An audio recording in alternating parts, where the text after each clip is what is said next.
बहुत बहुत शुक्रिया। हम इन स्टॉक से बातचीत करेंगे। इनफैक्ट प्रीएम्प्ट करते हुए क्या कैरी करना चाहिए, क्या बाय करना चाहिए, इस सब पे करेंगे बातचीत। लेकिन इस बीच एक खास मेहमान हमारे साथ बिग मार्केट वॉइसेस की कड़ी में आज जुड़ चुके हैं, श्री दीपन मेहता इस वक्त बातचीत करने के लिए। दीपन सर नमस्कार, कार्यक्रम में स्वागत है। हमारा ये फेस्टिवल वीक और फेस्टिवल मंथ सर बहुत अच्छा गया, और इनफैक्ट ये नवंबर का स्टार्ट बहुत स्ट्रॉन्ग नोट पे हुआ है। क्लोज टू 18,000, ऑलमोस्ट स्क्रीन पे 18,000 था। बैंक निफ्टी डिलीवर करता हुआ, और आज बहुत दिनों बाद दीपन जी आईटी में वो स्ट्रेंथ नजर आ रही है। आप कैसे मार्केट्स को अप्रोच कर रहे हैं इतने स्ट्रॉन्ग एक अक्टूबर के बाद, जब एफआईएस का पैसा दोबारा आना शुरू हो गया, डेरिवेटिव्स में उनकी पोजीशंस काफी एग्रेसिव है, they are net long on index. आप कैसे अप्रोच कर रहे हैं मार्केट्स को इन नवंबर? गुड आफ्टरनून, और आपके शो पे इनवाइट करने के लिए बहुत बहुत धन्यवाद।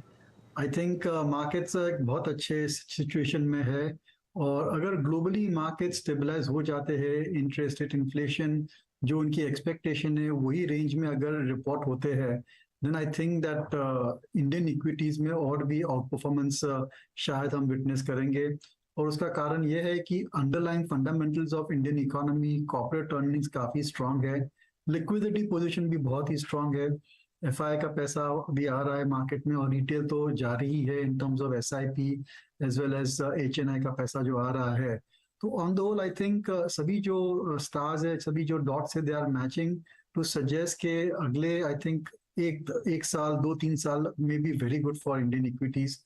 और selectively you will see sector wise do better, जैसे कि आज हमने देखा है कि आईटी में इज डूइंग वेल, और ये सिचुएशन शायद और एक आध हफ्ता चल सकती है। Then banks can come back, then autos can come back.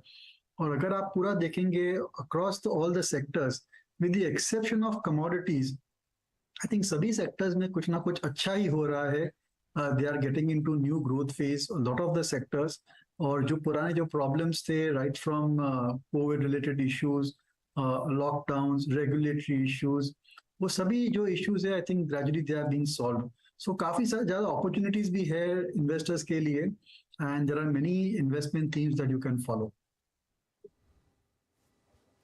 Okay, तो कई अपॉर्चुनिटीज, लेकिन आपको जोड़ने से पहले दीपाली मेंशन कर रही थी कि ऑटो बिक्री के आंकड़े कैसे रहेंगे, एंड स्पेसिफिकली उनका हाईलाइट था पैसेंजर व्हीकल्स में बहुत तगड़ी डिमांड देखने को मिलेगी। उसका एक नंबर्स के लिहाज से रिफ्लेक्शन आगे आएगा, लेकिन मारुति ने जिस तरह का परफॉर्मेंस दिखाया सेकंड क्वार्टर में, दीपन, स्टॉक का एक ही दिन में 5% का भागना, फिर आज एक फॉलो थ्रू मिलना, करंट लेवल्स पर क्या आप अक्यूमुलेट करने की सलाह देंगे? While Citi and others are saying 12,500 तक के टारगेट्स देखने को मिलेंगे, वो एसयूवी थ्रस्ट जब आएगा कंपनी की तरफ से, लेकिन आपकी अप्रोच कैसी है स्टॉक पर? आई थिंक ऑटो सेक्टर के जो स्टॉक्स थे, they were underperforming for many years, and now we are seeing at least they are performing in line with the Nifty and the Sensex.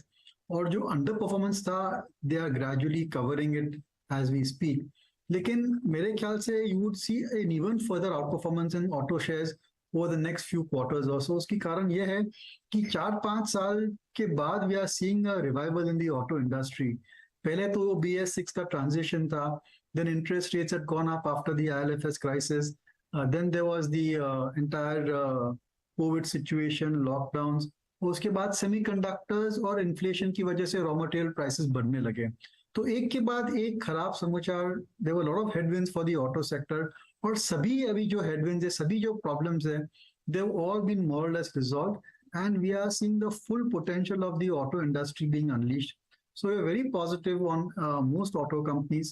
Preferences for four-wheelers, चाहे आप commercial vehicle ले लो, tractors ले लो, passenger vehicle ले लो, I think all of them will do very well. You want to be a bit cautious as far as two-wheelers are concerned, क्योंकि जिस हिसाब से disruption हो रहा है on the EV side over there, we do not know कि leader कौन सा रहेगा वहां पर. और रही बात मारुति की, I think it's a market leader, और अगर industry is doing well तो market leader को तो ज्यादा फायदा होना ही है.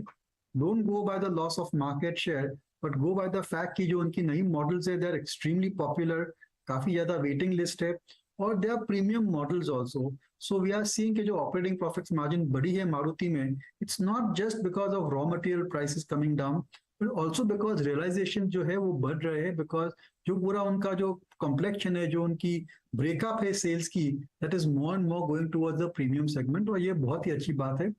वैल्यूएशन थोड़े ज्यादा है, but I think earnings will surprise going forward. Earnings का बड़ा सरप्राइज आ सकता है. मारुति जैसे प्ले में, और यहाँ पर ऑफ कोर्स कंपनी कह भी रही थी अपने कॉल में, एक तो इनकी ब्रेजा, इनकी न्यू ऑल्टो, बलेनो, सब में बहुत तगड़ा डिमांड और अच्छा खासा पिकअप देखने को मिला है। तो अब 4-5 महीने पहले बुक की हुई गाड़ी अभी भी डिलीवर नहीं हुई है, क्योंकि that's all work in progress, और डिमांड इतनी अच्छी थी कि वो अभी भी डिलीवरीज आना बाकी है। स्टॉक आपके सामने थोड़ा सा शांत हुआ है, लेकिन शायद एक मौका होगा पोजीशन लेने का। अच्छा, क्योंकि नंबर्स की बात की और कुछ देर पहले हम काफी डिटेल में टेक्निकली एनालाइज कर रहे थे कैपिटल गुड्स के दिग्गज L&T को, नतीजे अभी भी आना बाकी है। They should be out perhaps in the next half hour. Deepan, ये कैपिटल गुड्स की थीम कितनी जमेगी? क्योंकि हमने एक चीज नोटिस की है कि काफी तगड़े orders L&T and the likes के हाथ आए हैं ओवर द लास्ट 3-6 मंथ्स। ये कितना रिफ्लेक्ट करने वाला है अर्निंग्स में? देखिए, पहले तो disclosure, we have a holding in L&T personal as well as clients के लिए, और हम L&T को ऐसे स्टॉक रेट करेंगे it's like a must have in your portfolio. और क्योंकि अगर आपको कैपिटल गुड्स की जो इन्वेस्टमेंट थीम है उसको अगर आपको प्ले करना है, then L&T is the best possible way to benefit from the rising capex and increased spending on infrastructure. ऐसे कई प्रोजेक्ट्स है इंडिया में जो बड़े बड़े प्रोजेक्ट्स जैसे कि कोस्टल रोड है या फिर कुछ मेट्रो के प्रोजेक्ट्स है, they can be undertaken only by large company like Larsen and Toubro. उनकी सामने कोई और कंपैरिजन है ही नहीं। So although valuations may be on the higher side, again L&T एक ऐसी कंपनी है जहां पर earnings will surprise going forward. पिछले कुछ 2-3 सालों से their order books have been going up and they have been very selective. Management जो है बहुत selective रहा है as far as picking orders are concerned, and they want to go for orders जहां पर उनकी margins अच्छी रही है। तो I'm very positive on L&T, और ये नतीजे अच्छे आने चाहिए। नहीं भी आए तो भी जो सबसे important क्वार्टर है L&T का वो मार्च का क्वार्टर रहता है, और नंबर्स के ज्यादा we're looking at the order inflow, so very positive। उसके अलावा कुछ और अन्य कंपनीज भी है जो क्वाइट इंटरेस्टिंग बिजनेस कर रही है, जैसे कि ITT सीमेंटेशन है, PSP projects. I think we're positive on these two companies also. Again, a disclosure here that we and our clients may be invested. अच्छा दीपन सर, एक बहुत ही ज़्यादा स्टॉक स्पेसिफिक बात करूंगा आपसे, और मतलब बीते 1.5 साल में स्पेशली पोस्ट कोविड अगर आप इन 18 महीनों को देखें तो हर बैंकिंग स्टॉक फ्यूचर ने, वेदर इट्स PSU और प्राइवेट्स, डिलीवर किया। I mean look at Canara bank, SBI at all time high, ICICI bank, axis bank at all time high, IndusInd bank कहाँ वो 260 रुपए का लेवल, आज कहाँ का लेवल आ गया। पर अभी तक HDFC बैंक में वो करिश्मा जो होता है ना वो मिसिंग है। एट 14,937 सर, इसकी अंडर परफॉर्मेंस पे आपका व्यू, और HDFC बैंक को आप क्या इस प्राइस पे चेज करेंगे क्या? थोड़ा धीरज रखिए, the best of HDFC bank is still to come. थोड़ी uncertainty there around the merger, पर जैसे मर्जर हो जाएगा and you will see the full picture, I think the full potential of HDFC bank will be known. और पिछले कई सालों से अंडर परफॉर्म कर रहा है HDFC बैंक। हमने ये भी देखा है कि जो उनके वैल्यूएशन रेशियोज है वो धीरे धीरे कंप्रेस हो रहे हैं, बट अंडरलाइंग परफॉर्मेंस है वो अभी भी काफी स्ट्रांग है। They are still gaining market share. और देखिए, बहुत बड़ी बैंक है, base effect also comes into play, and as such उनके कोई ज्यादा problems नहीं थे like ICICI और Axis Bank. They were always doing very well, or they were always lending in a responsible way. So I think that particular strategy है वो change नहीं हुई है। And again, this is one company which we are very very positive on. और आप देखेंगे कि जैसे जैसे uncertainties around merger is over and done with, और पूरा picture clear हो जाएगा कि जितना उनको CRR SLR में कितना डालना है, और कैसे जो deposits है HDFC की, how they're going to be taken into HDFC Bank. So जैसे जैसे clarity आएगी, I think investors will pay a greater premium for HDFC Bank. एक बार मार्केट पर नजर डालें, 17,980 के आसपास निफ्टी ट्रेड कर रहा है। ऊपरी लेवल से थोड़ा सा हल्का जरूर हुआ है, लेकिन रुपी को लेकर देखिए चिंता एक बार फिर बढ़ती हुई, क्योंकि यहाँ पर हमने देखा है पिछले आधे घंटे 45 मिनटों में वीकनेस थोड़ी सी और गहराई है। 8270 के लेवल्स पर, 8272 आज का लो था, तो कमजोर फिर पड़ता हुआ रुपया टुवर्ड डॉलर। ये आंकड़े भी कभी कभी मार्केट्स को डरा देते हैं। आपको याद होगा पिछले हफ्ते जिस तरह का शेकअप देखने को मिला था रुपी में toward dollar. Deepan, does it concern you this weakening currency? Yes, of course, it would concern every Indian. पर ये हम इतना सोच कर जरूर थोड़ा दिलासा ले सकते हैं कि we are the still the best performing emerging market currency. और ये जो वीकनेस हम देख रहे हैं रुपी में, that's more to do with the dollar strength, और उसकी वजह से सर्टनली कुछ कंपनीज पर असर होने वाला है, इन्फ्लेशन पे भी नेगेटिव इम्पैक्ट आ सकता है। बट ये जो सब सिचुएशन है अपने हाथ के बाहर है, we can not really control these things. और फ्रॉम इन्वेस्टर्स पर्सपेक्टिव आप इसका थोड़ा सा फायदा उठा सकते हैं। और अगर आपने देखा है कि ग्लोबली अगर ट्रेंड्स वीक है, स्पेंडिंग वहां पर कम हो रही है, macro macro macro factors are impacting the performance of external facing companies, तो वहां पर उनको रुपी डेप्रिसिएशन या डॉलर डॉलर अप्रिसिएशन का थोड़ा तो फायदा जरूर से मिलेगा। सो आई थिंक दैट थोड़ा काउंटर बैलेंस हो जाता है वहां पर, विच इज पॉजिटिव।